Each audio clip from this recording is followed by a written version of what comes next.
అందరికీ హార్దిక వందనాలు. వేదిక మీద ఉన్నటువంటి ప్రొఫెసర్ అజిత్ రందేకర్, మిరాజ్, జోగిందర్, మన మధ్యలో ఉన్నటువంటి అతిథులు, ఈరోజు మన అందరికీ తెలిసినట్టుగా అంతర్జాతీయ దివ్యాంగుల దినోత్సవం, దాన్ని పురస్కరించుకుంటూ రోజంతా వివిధ కార్యక్రమాల్లో మనము మన సమయం కేటాయిస్తున్నాము. ఇక్కడికి వచ్చే ముందు నేను ఇంకొక కార్యక్రమంలో ఉన్నాను. హైదరాబాద్లో కొంతమందికి అవగాహన ఉంటుంది, అక్షయ అతిథి అనే పేరుతో, అంటే బదిలీల కోసం, వెనుకడి లేని వాళ్ళ కోసం పని చేస్తున్నటువంటి ఒక సంస్థ ఉంది. నాకు ఆ సంస్థతో పాత పరిచయాలు ఉన్నాయి. I'll give you a short summary at the end of my speech. I can make out that you are not able to follow anything, or Sita, if you can just give him some quick context. But I'll summarize at the end, a very quick summary for 2 minutes. So వాళ్ళు బదిలీల కోసం పని చేస్తారు. So వాళ్ళు కూడా ఈరోజు ఈ దినోత్సవం సందర్భంగా ఒక చాలా ఆప్యాయతతో ఒక మంచి కార్యక్రమం ఏర్పాటు చేశారు. చాలామంది, వందలాది మంది వాళ్ళ దగ్గర చదువుతున్నటువంటి పిల్లలు, వాళ్ళ తల్లిదండ్రులు, వాళ్ళ బంధువులు ఎంతోమంది వచ్చారు. ఆ కార్యక్రమానికి నేను వెళ్ళేటప్పుడు ఆ సంస్థ ప్రముఖుడు, ఆయన పేరు బాబు, అతను గుర్తు చేశారు దట్ నేను ఆ కార్యక్రమానికి, వాళ్ళ ప్రోగ్రామ్కి ఇది 8వ వస్తున్నాను. అంటే గతంలో కూడా 7వ సారి నేను వచ్చి ఉన్నాను. అండ్ ఆయన నాకు గుర్తు చేశారు, మొట్టమొదటిసారిగా నేను 2014 సంవత్సరంలో వచ్చాను. సో 10-15 సంవత్సరాల క్రితం నుంచి వాళ్ళతో అనుబంధం ఉంది. బట్ తర్వాత అక్కడ చాలామంది కార్పొరేట్స్ని కూడా వాళ్ళు పిలిచారు. ఎందుకంటే CSR కింద వాళ్ళు స్కూల్స్ నడుపుతున్నారు. చాలా నిస్సాయ పరిస్థితిలో ఉన్నటువంటి, పేదరికం అనుభవిస్తున్న కుటుంబంలో ఎవరికి ఇట్లాంటి వెక్కిడి పుట్టక సమస్య ఉంటే వాళ్ళకి కాక్లియర్ ఆపరేషన్స్, కాక్లియర్ ఇంప్లాంట్స్ అవన్నీ ఖర్చులు లేకుండా చేపిస్తూ ఉన్నారు.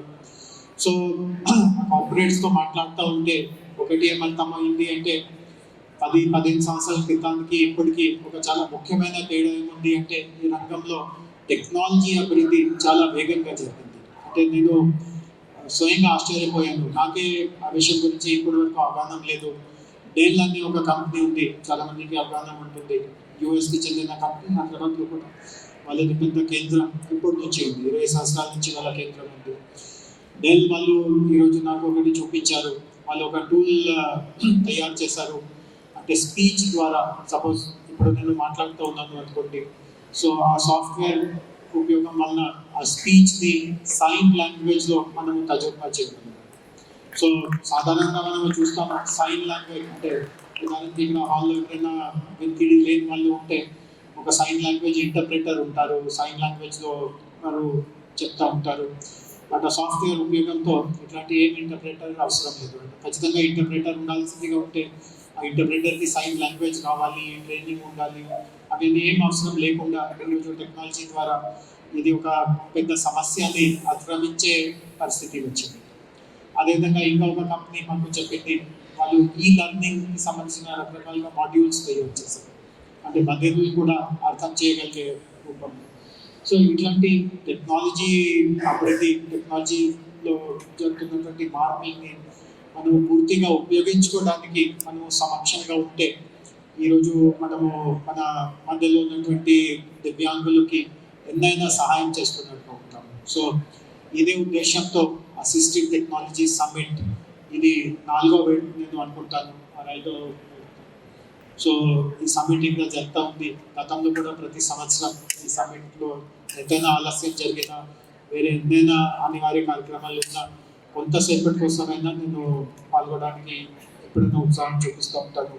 ఎందుకంటే ఈ రంగంలో ఎట్లాంటి అభివృద్ధి జరుగుతూ ఉందో వ్యక్తిగతంగా నాకు దీని మీద చాలా రుచి ఉంది. అండ్ ఈరోజు నేను ఇంకా వివరంగా స్టాల్స్ పూర్తిగా చూడలేకపోయాను, కానీ వీరితో మాట్లాడితే నాకు తెలిసింది ఈ సంవత్సరం కూడా మంచి బాగా ఉపయోగపడే టెక్నాలజీస్ని ప్రదర్శిస్తున్నారు. అండ్ మన అందరికీ తెలుసు, వికలాంగత్వం రకరకాలుగా ఉంటుంది. కొంతమందికి చూపు సమస్య ఉంటుంది, కొంతమందికి వెనుకిడి సమస్య ఉంటుంది, కొంతమందికి నడకలో సమస్య ఉంటుంది, మానసికంగా కొంతమందికి ఇష్యూస్ ఉంటాయి. సో అన్ని రకమైన వికలాంగత్వానికి సంబంధించిన ఈరోజు టెక్నాలజీస్ ఏదో పని చేస్తున్న వాళ్ళు ఉన్నారు, టెక్నాలజీస్ తయారు చేసే వాళ్ళకి సహకారం ఇచ్చే సంస్థలు ఉన్నాయి. అండ్ ఉదయం నేను చెప్పిన ప్రోగ్రాంలో ఒక 60 మంది కార్పొరేట్ ప్రతినిధులు ఉన్నారు. సో చాలామంది కార్పొరేట్ తరఫున కూడా, ఎందుకంటే ప్రతి ఒక్కరికి తెలుసు మన పరిస్థితి, మన సమాజంలో బాగా నిస్సహాయ పరిస్థితిలో ఉన్నటువంటి వాళ్ళు వాళ్ళే ఉంటారు. కాబట్టి వాళ్ళ కోసం ఎంతైనా చేసినా అది మనకు దానివల్ల చాలా సంతృప్తి కూడా కలుగుతుంది. అండ్ ఇంకొక విషయం నేను ఈరోజు ఇంకొకటి కూడా గమనించాను. ఈరోజు మనము దివ్యాంగుల గురించి ఆలోచిస్తూ ఉంటే అంటే ఏదో ఒక అంగంలో వాళ్ళకి ఇట్లా లోపం ఉంటుందో అంతవరకే చూస్తాము. బట్ ఇంకొక చాలా ముఖ్యమైన విషయం ఏముంది అంటే అందరికీ ఇది వర్తించదు, కానీ ముఖ్యంగా నేను పిల్లల సంగతి చూస్తూ ఉంటే, ఎందుకంటే ఈరోజు మధ్యాహ్నం నేను ఉన్న కార్యక్రమంలో వందలాది మంది పిల్లలు ఉన్నారు. ఇంకొక చాలా ముఖ్యమైన కీలకమైన విషయం ఏముంది అంటే వాళ్ళలో ఒక రకంగా ఆత్మనిర్భరత భావన కూడా వర్తిస్తూ ఉంటుంది. అంటే వాళ్ళకి మాకు కొంత తేడా ఉంది, వాళ్ళు ఇది చేయగలుగుతున్నారు, మేము చేయలేకపోతున్నాము, మేము తక్కువగా ఉంటాము, అట్లాంటి స్వయంగా స్వతంత్రంగా ఒక ఆత్మనిర్భరత భావన కూడా వస్తూ ఉంటుంది. దాన్ని పాల్గొనడం కూడా చాలా చాలా ముఖ్యం. మధ్యాహ్నం జరిగే సమావేశంలో వందలాది మంది పిల్లలు ఉన్నారు. వాళ్ళకి సాధారణంగా పిల్లలకి స్పోర్ట్స్లో ఆటల్లో బాగా రుచి ఉంటుంది. సో నేను స్పోర్ట్స్ గురించి ఒక విషయం చెప్పాను, ఇక్కడ కూడా చెప్పడంలో తప్పు ఏం లేదు. మనందరికీ తెలుసు, కొన్ని మాసాల క్రితం ఒలింపిక్స్ జరిగింది, ప్యారిస్లో ఒలింపిక్స్ జరిగింది. ఒలింపిక్స్లో మన భారతదేశానికి కొన్ని పథకాలు వచ్చినాయి, కానీ మన దేశ జనాభా, మన దేశ ఆర్థిక బలంతో పోలిస్తూ ఉంటే మన పర్ఫార్మెన్స్ ఒక రకంగా చెప్తే నిరాశకరంగానే ఉన్నట్టుగానే మనం అనుకోవచ్చు. ఒక గోల్డ్ మెడల్ కూడా మన భారతదేశానికి రాలేదు. ఒలింపిక్స్ అనంతరం పారా ఒలింపిక్స్ జరిగింది. పారా ఒలింపిక్స్లో ఒలింపిక్స్ కంటే మంచి అక్కడ ప్రదర్శన చూడడం జరిగింది. ఒలింపిక్స్లో మనకు గోల్డ్ కూడా వచ్చింది. పారా ఒలింపిక్స్లో మనకు గోల్డ్ కూడా వచ్చింది. ఒలింపిక్స్లో తెలంగాణ తరఫున 8 మంది క్రీడాకారులు పాల్గొన్నారు. అంటే నేను ఎవరిని తక్కువ చేయట్లేదు, వాళ్ళు కూడా కష్టపడ్డారు. దౌర్భాగ్యంగా ఎవరికి మెడల్స్ రాలేదు, బట్ ఖచ్చితంగా వాళ్ళు ప్రయత్నం గట్టిగా చేశారు. కానీ అన్నట్టుగా ఒక వ్యక్తికి కూడా ఒక మెడల్ రాలేదు. కానీ పారా ఒలింపిక్స్లో తెలంగాణకి చెందిన ఒక అథ్లీట్కి బ్రాంజ్ మెడల్ వచ్చింది. సో ఒలింపియన్స్ సాధించలేనివి పారా ఒలింపియన్స్ సాధించి మన రాష్ట్రానికి ఉన్నటువంటి గౌరవాన్ని కాపాడుకుంటున్నారు. అండ్ ఇంకా ఎన్నైనా సందర్భాలు ఉన్నాయి. ఉదయం ఇందాక చెప్పినట్టుగా మధ్యాహ్నం జరిగే కార్యక్రమంలో అంటే స్పీచెస్, కార్పొరేట్స్కి అవార్డ్స్ ఇవ్వడమే కాకుండా అక్కడ వాళ్ళ దగ్గర చదువుతున్న విద్యార్థులు కొన్ని కళా ప్రదర్శనలు కూడా చేశారు.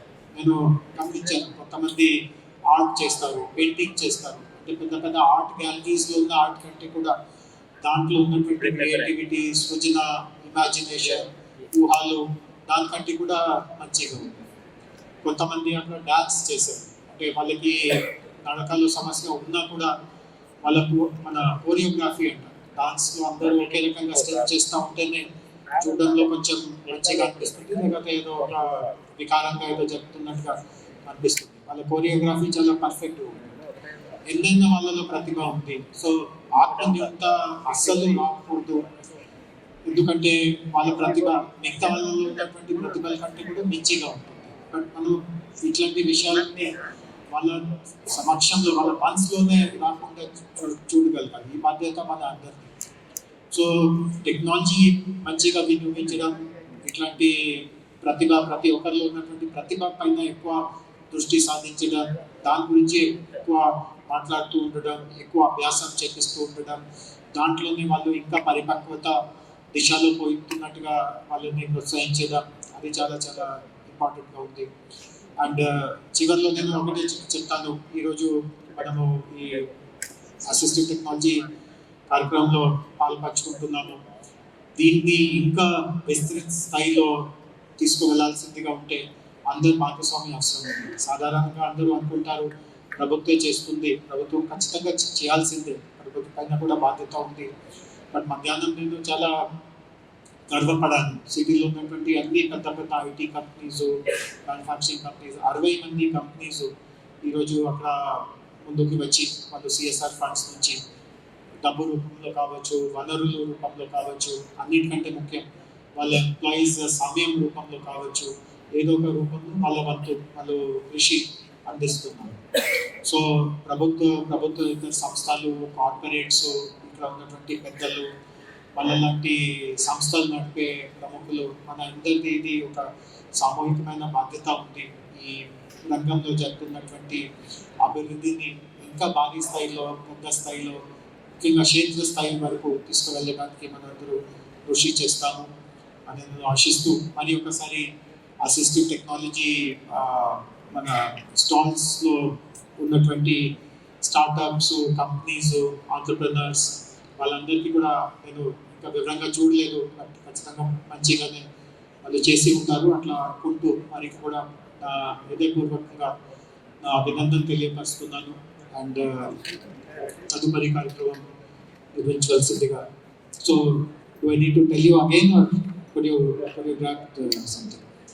So thank you very much. అందరికీ మరి ఒకసారి నా హార్దిక అభినందనలు.